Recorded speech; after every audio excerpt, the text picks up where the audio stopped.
போல அருள்பவா உனை நினைந்து நலம் வேண்டி வருகின்றோம் கிரிவலம்.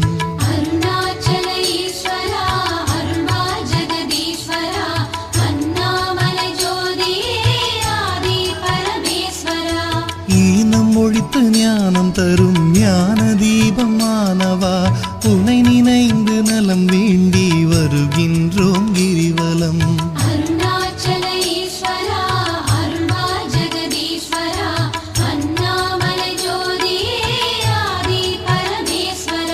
கானம் பாடி போற்றும் போது மனம் மகிழ்ந்து அருள்பவா